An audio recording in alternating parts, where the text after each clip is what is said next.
Hello guys, today we are going to talk about accuracy of evidence in supporting authors' arguments. But do you know about the argument? An argument is any statement or claim supported by reasons. Argument range from quite simple. Example, you should bring an umbrella because it looks like it might rain. To very complex. Example, an argument for changing the law or introducing a new scientific theory. Arguments can be found everywhere. Whenever somebody is trying to show that something is true, present a point of view, or persuade someone else to agree with them, you can identify an argument. News outlets, social media, and academic sources are full of arguments that compete for attention and influence. Let's move about evidence. What is evidence? The available body of facts or information indicating whether a belief or proposition is true or valid. Evidence is the fact, example, or sources used to support a claim. In the science, this might be data retrieved from an experiment or a scientific journal article. In the humanities, it may be a quotation from the text, published information from academic critics, or a theory that supports your claims. Think of evidence as the support that batters your claim, making it more solid than it would be alone. In fact, if you make a claim or an argument without evidence, your paper could appear to be unsupported opinion or not particularly well researched. Even when the assessment elicits opinions, your paper will be more convincing if you provide evidence, and the instructor may still be looking for an argument. It is also very important to remember that to use evidence effectively means to incorporate it well and to analyze it in a way that makes its connection to your argument clear and logical. We move to the next chapter about two sources of evidence. Evidence can be separated into two categories. The first one is primary and secondary sources. Now, we talk about primary sources first. Primary sources are first-hand experiences, accounts, observations, reports, or narratives.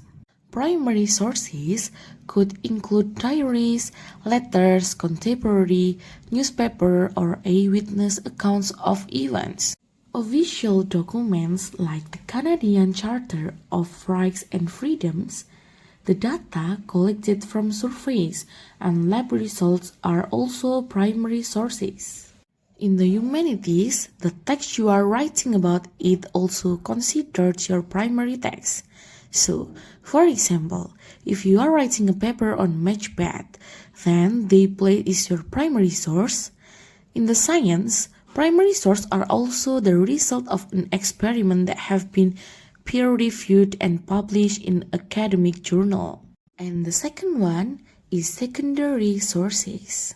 Secondary sources are critical writing by academics and scholars.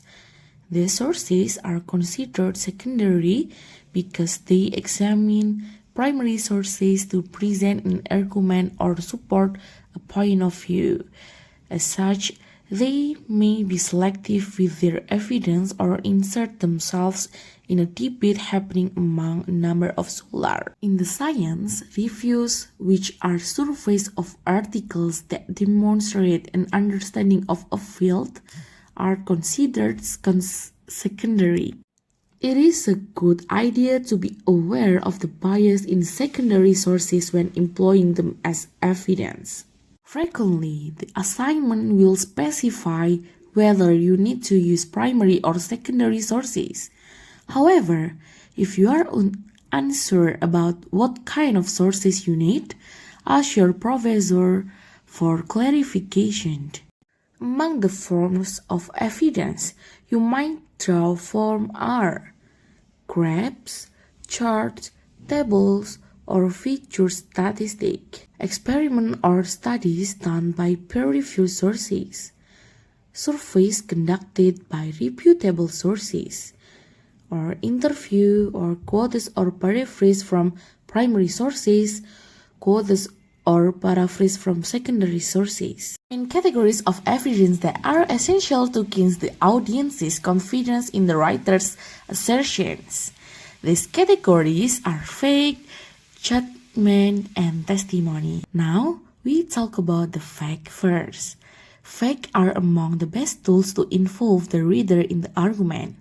Since facts are indisputable, the writer automatically wins the reader's mutual agreement by utilizing them. A statement declaring, on January 28, 1986, the Shuttle Challenger exploded upon liftoff, must be accepted by the reader. Since it is historical, certainly, facts are used primarily to get the reader to stand on the writer's plane of reasoning. For instance, if a writer wanted to argue that smoking is a detriment to your health, he would begin by citing factual information about the large number of people who die every year from smoke-related disease. This would then force the reader to agree with the writer on at least one point. And the next is judgment. However, cannot carry the entire argument. It is necessary for the writer to utilize judgment as well. These are assumptions that the writer makes about his subject after carefully considering the fact. For example, a writer could start by presenting certain facts about the knowledge that scientists had regarding the condition of the Challenger prior to takeoff. From this fact, the writer concludes that the disaster could have been avoided if a few scientists been willing to speak up about some unsettling findings. This would be a judgment on the writer's part. There is nothing in the history books or newspaper that can prove this assumption to be true. The success or failure of the entire argument rests on whether or not the writer can utilize adequate reasoning in coming to the right judgment. The final type of evidence used in writing a convincing argument is testimony. There are two types of testimony.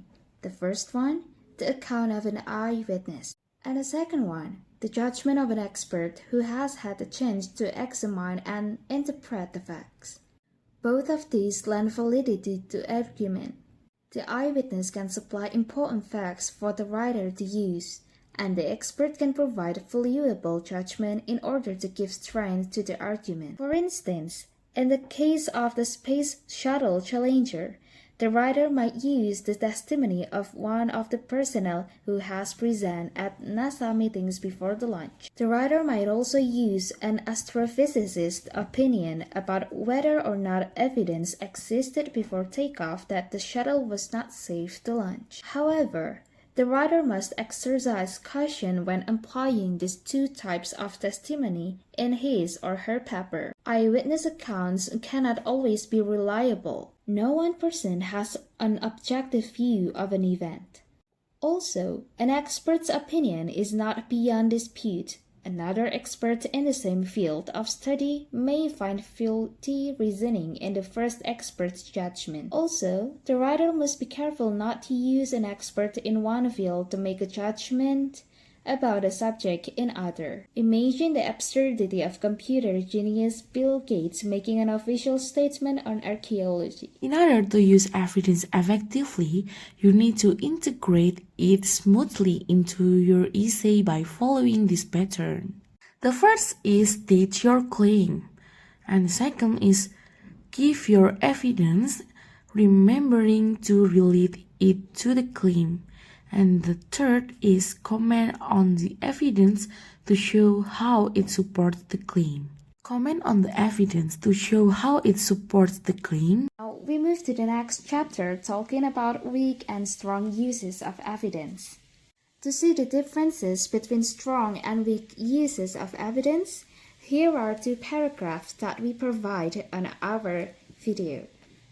The first one is stronger use evidence. For example, today, Americans are too self-centered. Even our families don't matter as much anymore as they once did. Other people and activities take precedence.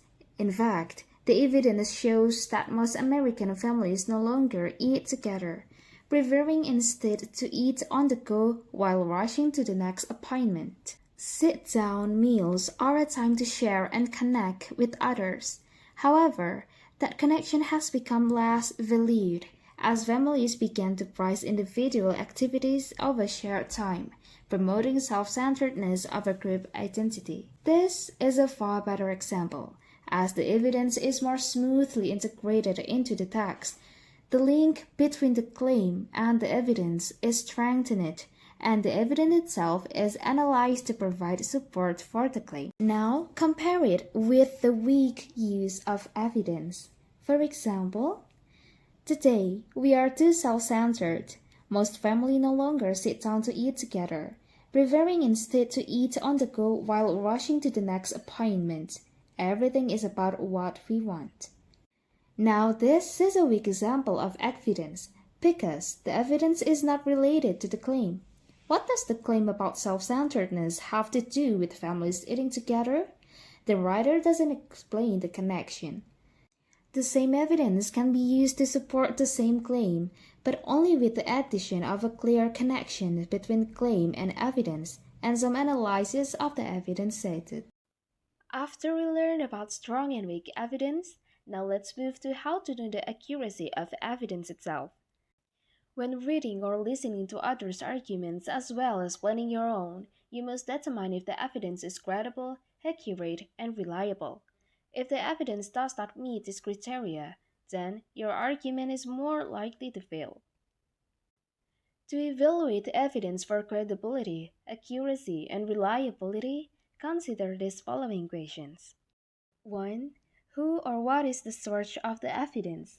It is important to determine the credentials of the person or group responsible for the evidence and depending on where the evidence is found. 2. Is the evidence found in a primary or secondary source?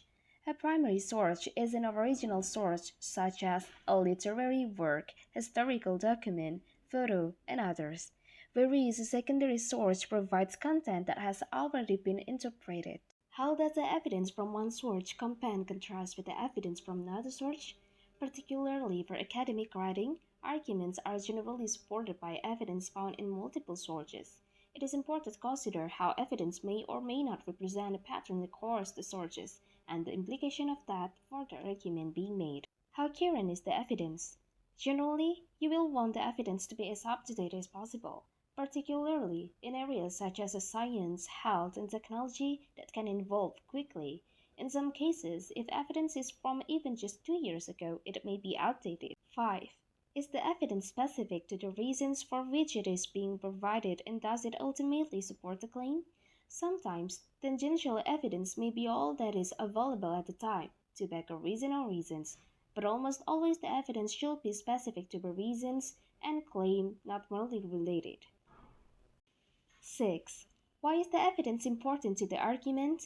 Generally, when making an argument, there are many choices to be made, including what evidence from the range of evidence available is the best to include. Consider whether and why the evidence that has been provided or that you are considering using is necessary to the argument. 7. What does the evidence perhaps suggest but not explicitly show? In order to develop a strong argument, it's necessary to consider the possible different interpretation of the evidence and address them as needed. 8. What is interesting about the evidence that will make it catch the attention of the reader and be memorable? In some cases, evidence that states the abuse may be necessary, but often arguments is more complex than that. Therefore, requires more engaging evidence. This is the end of our material today. That's all from our group. Thank you and have a nice day.